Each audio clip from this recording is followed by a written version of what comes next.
Magandang araw mga kaibigan. Pag-usapan natin ngayon, sino ang magiging bagong chairman sa Blue Ribbon Committee. I-shout out ko muna ang aking mga subscribers, researchers, si Yodora at saka si Chris Torres. Tinanong nila ako, General, ano ba sa tingin mo? Sino kaya ang susunod na Blue Ribbon Committee chairman? Ang sagot ko sa kanila kahapon is, malamang, si Senator Marcoleta.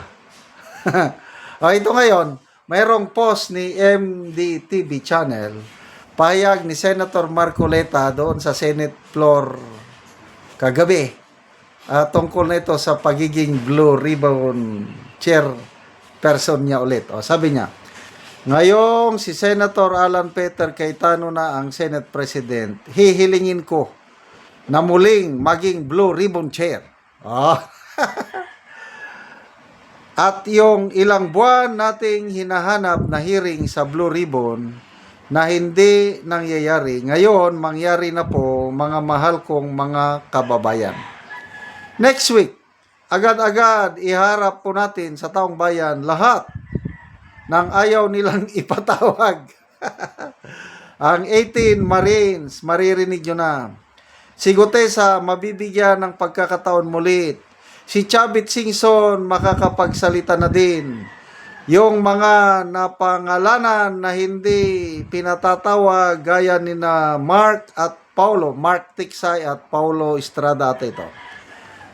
Yung Maglolong Bersamin, si Martin Romualdez, at higit sa lahat, papayagan nating makapag-attend si Saldico via Zoom sa Blue Ribbon hearing, basta makapanumpas siya sa Embahada ng Pilipinas kung saan man siya ngayon. Hindi naman siya pwedeng huliin doon dahil naka-asylum siya sa bansa kung nasaan man siya sa ganong paraan na under oath siya. Magiging valid ang kanyang testimonya. Asahan nyo, linggo-linggo may hearing na ulit ang Blue Ribbon. Yung flood control na kinalimutan na muli nating hahalukayin. Makikita nyo mga kababayan kung bakit wala na hearing ng Blue Ribbon. Makikita nyo ang dahilan sa paglitaw ng mga ipapatawag natin. Naku, kung mayroong team song ngayon ng dating Blue Ribbon chairman, yun na yung crying time. Kantahan ulit natin siya. Oh, it's crying time right now for Senator Lacson. I can see that faraway look in his eyes.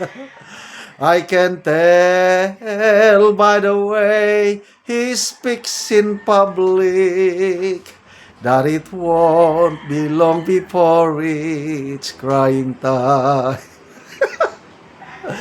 Ay, ang buhay nga naman, gulong ng palad, di ba? Gulong ng palad, ang buhay ay gulong ng palad, ang hantungan ay kapalaran. Kung minsan nasa ibabaw. Ang sarap ng pakiramdam ko ngayon. Kaya gusto kong kumanta.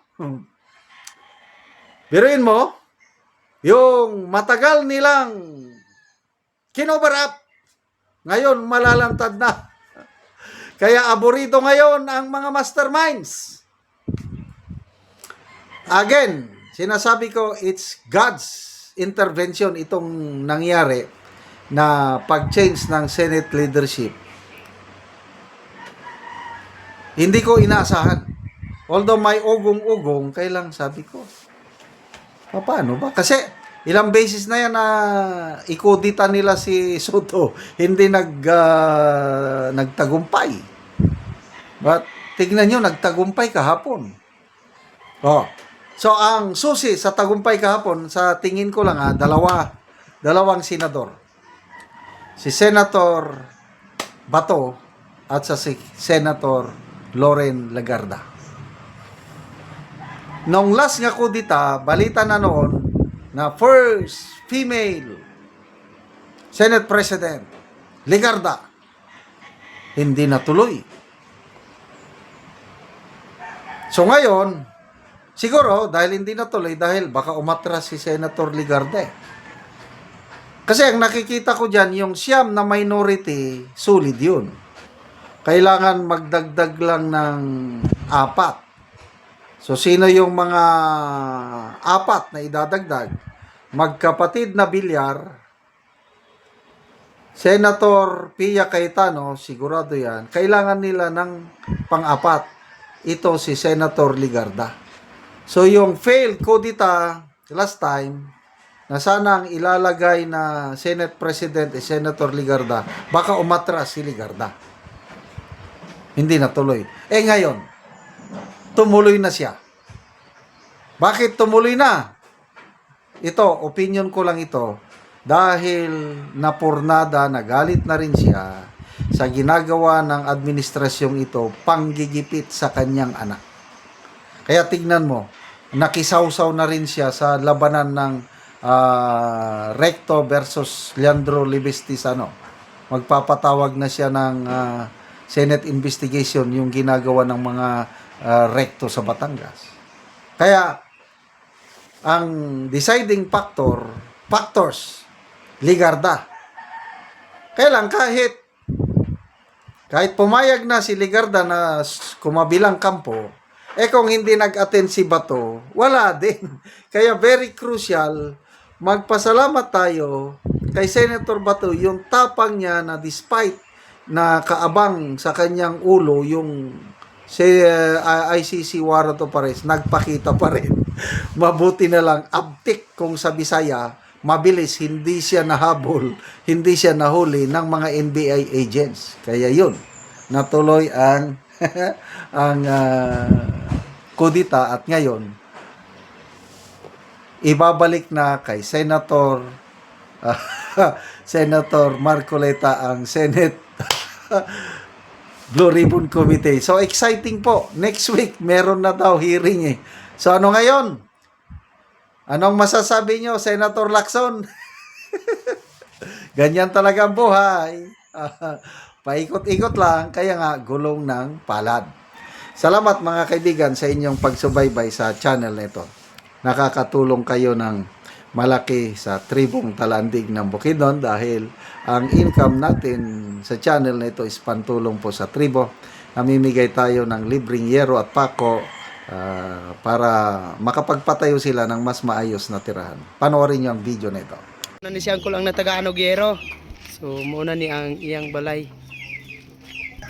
Og karon mo na ni ang itsura sa atop ni angkor sa natagaan ng Ugiro. So mga putol-putol na jod o gipangbutangan na gani og mga kahoy kay kung mag-ulan magtulo na. So nakita gyud nako nga kining atop ni angkol kuha na gid kayo. Pulihan na nagyod. So kinahanglan gyud nila nga mapulihan ni. So kara na gid kaayo nga mga yero. O karon ante angkol, pila na ni katuig ang inyong balay nga inani na ang itsura sa inyong atop nga yero? 12 na katuig. 12 na katuig. Sa kadugayon na sa inyong atop nga nagantos na gid mo sa ulan. Nga naman sa 12 na katuig ante nga wala gid mo nakapalit og yero nga aron mapulihan ang inyong atop. Tungod man gud sa pagkawalad una mo, magtrabaho mi sa yuta nga bisan abuno na galisod pud gihapon unya dayon plano unta namo nga gayuhon dali pero wa magyud namo ika-afford na kay among mga anak estudyante.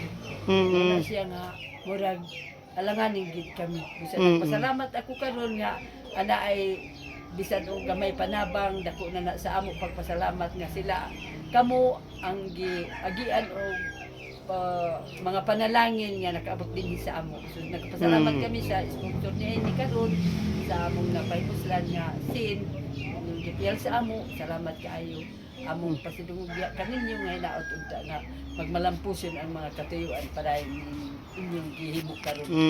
So unsay trabaho dai nimo kol? Gapanguma Farmer mag-uuma lang gyapon. Oo, so pila nang imong edad Ecol? Sa isay. 66, so alanganin na gyud ang imong pagtrabaho. Oo, sa katigwa na. Ikaw ante, pila na imong edad? Kuan ako sa isinta. 60 na. So pila ang inyong estudyante nga ginasuportahan sa pagpa-eskwela? Upat. Upat unsa na yung mga grade? Nagkuan ni sila grade 12, nag-graduate na. Karon pa sila ga trabaho, unya na kining naapay isa nga graduate karon. So didto ra gyud ang inyong kwarta sa inyong mga estudyante. Oo, dito. Oo, so salamat ka ante. Salamat sa Ginoo sa nagtabang sa sin sa amo ina. Oh, salamat Kini kay ante. puso gyud nga mga